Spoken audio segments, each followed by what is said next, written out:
నవాబ్పేటలో అతి దారుణంగా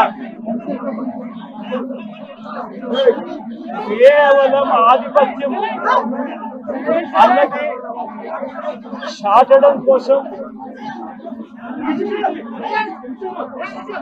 ఒక పథకం ప్రకారం అక్కడ కర్రలతో అతి దారుణంగా దాదాపుగా 20 మంది కలిసి కర్రలతో అతి పాశవికంగా కొడుతూ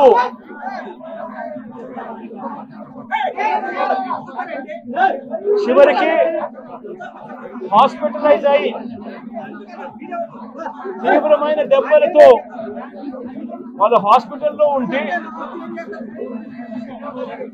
ఏం సాధిస్తా ఉన్నారు చంద్రబాబు నాయుడు గారిని అడుగుతా ఉన్నాను. మీరు చేసే ఈ కిరాతకాలు, ఈ దారుణాలు వాళ్ళ ప్రజలు ఏమన్నా భయపడతారు అనుకుంటున్నారా?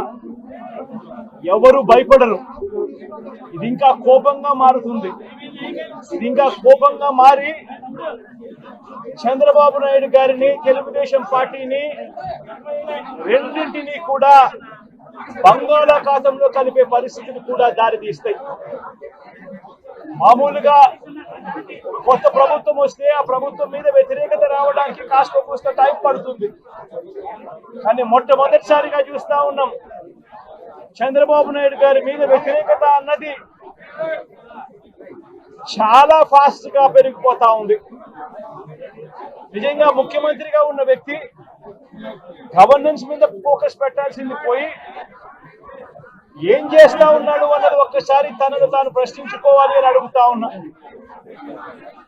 ఈరోజు రైతులకు సంబంధించి వ్యవసాయం పూర్తిగా ముమ్మరంగా సాగుతా ఉన్న పరిస్థితుల్లో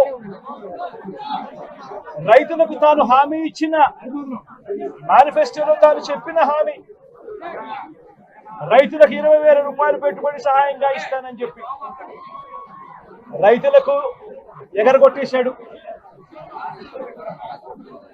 ఇవ్వాల్సిన రైతు భరోసా సొమ్మును కూడా ఇవ్వకుండా, ఎక్కువ చేసి ఇస్తానన్న రైతు భరోసా సొమ్మును కూడా ఇవ్వకుండా రైతులకు మోసం చేశాడు. పిల్లలు బడులకు పోతా ఉన్నారు. ఎంతమంది పిల్లలు బడులకు పోతా ఉన్నారు అన్నది అందరికీ తెలిసిన లెక్కలే.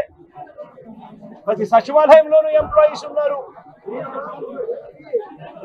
మండల ఎడ్యుకేషన్ ఆఫీసర్లు ఉన్నారు.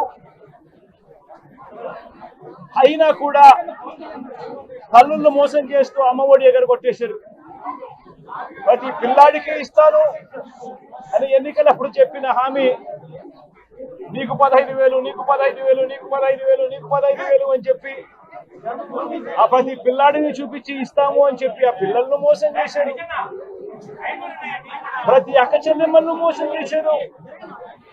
తల్లులకు అమ్మఒడి ఇస్తామని తల్లుల దగ్గర నుంచి మొదలెడితే ప్రతి తల్లికి 18 సంవత్సరాలు నిండిన ప్రతి అమ్మాయికి, ప్రతి అక్కకు, ప్రతి చెల్లెమ్మకు నెలకు 1,500 రూపాయలు ఇస్తామని చెప్పి వాళ్ళను మోసం చేశారు. ఈరోజు ఫీజు రీఇంబర్స్మెంట్ తీసుకుంటా ఉన్న పిల్లలు జనవరి, ఫిబ్రవరి, మార్చ్ క్వార్టర్ ఫీజులు రాలా. ఏప్రిల్, మే, జూన్ ఫీజులు, 2వ క్వార్టర్ కూడా ఫీజులు రాలా.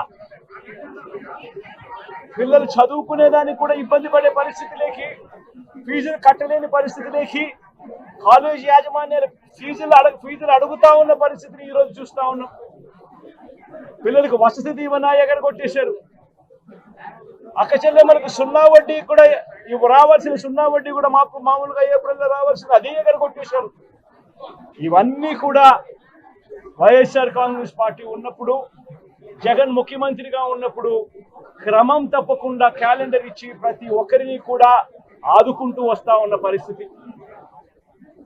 అమ్మఒడి అయితేనేమి, రైతు భరోసా అయితేనేమి, విద్యా దీవెన అయితేనేమి, వసతి దీవెన అయితేనేమి, 0 వడ్డీ అయితేనేమి, మత్స్యకాల భరోసా అయితేనేమి, ఇవన్నీ కూడా ప్రజలు మాకెందుకు ఇంకా ఇవ్వలేదు అని చెప్పి ప్రజలు అడుగుతా ఉన్నారు. వారి గురించి పట్టించుకోకుండా, వారికి చేయాల్సిన మంచి గురించి పట్టించుకోకుండా స్కూళ్లను నిర్వీర్యం చేస్తూ, చదువులను నిర్వీర్యం చేస్తూ, హాస్పిటళ్లను నిర్వీర్యం చేస్తూ, చివరికి ఏ ఒక్కరు కూడా మిమ్మల్ని ప్రశ్నించకూడదు అని, ఏ ఒక్కరు కూడా రోడ్లెక్కకూడదు అని ఈ మాదిరిగా భయాందోళనను క్రియేట్ చేయాలనే ఉద్దేశంతో గ్రామ స్థాయి నుంచి మొదలెడితే ప్రతి ఒక్కరికి కూడా మీ కక్షలు, మీ కార్పణ్యాలు మీరు తీర్చుకోండి అని చెప్పి గ్రీన్ సిగ్నల్ ఇస్తూ గ్రామ స్థాయి నుంచి ఈ భయానక వాతావరణాన్ని క్రియేట్ చేస్తా ఉన్నారు. ఆలోచన చేసుకోమని అడుగుతా ఉన్నా. మళ్ళీ చెప్తా ఉన్నా చంద్రబాబు నాయుడు గారికి, మీరు చేస్తా ఉన్నది తప్పుడు సాంప్రదాయం. ఇది కనుక కొనసాగింది అని అంటే రేపు పొద్దున ఏం జరుగుతుంది అని అంటే, ఈరోజు మీ ప్రభుత్వం ఉంది, చాలా వేగంగా మీ ప్రభుత్వం కూడా తుడిచిపెట్టుకొని పోతుంది. ఆ తర్వాత మళ్ళీ మా ప్రభుత్వం వస్తుంది.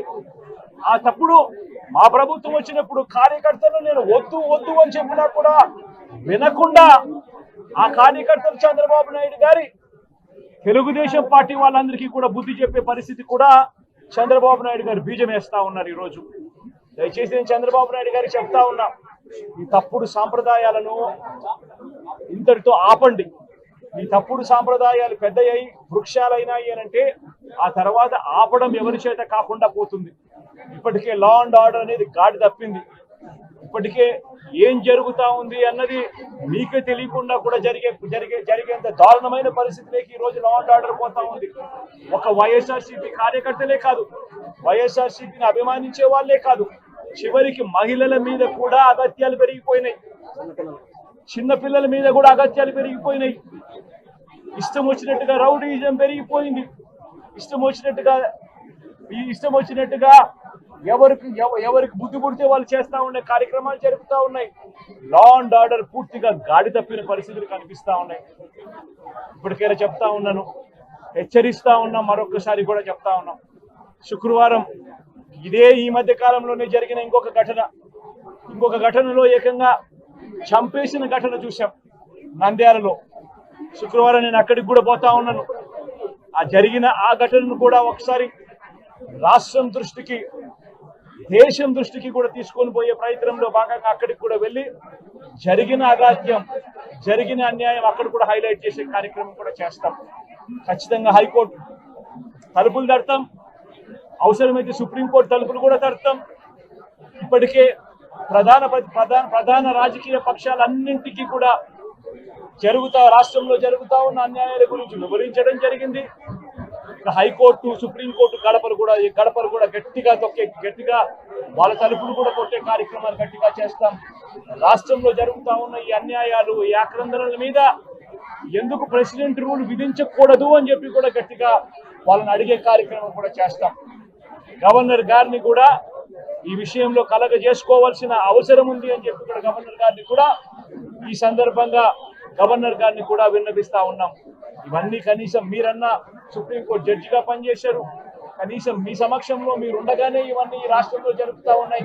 దయచేసి మీరు కూడా కాస్తో కూస్తో చూసేసి ఉన్నట్టుగా పోకుండా మీరు గట్టిగా ఇన్వాల్వ్ కమ్మని చెప్పి గవర్నర్ గారిని కూడా ఈ సందర్భంగా విజ్ఞప్తి చేస్తా ఉన్నారు.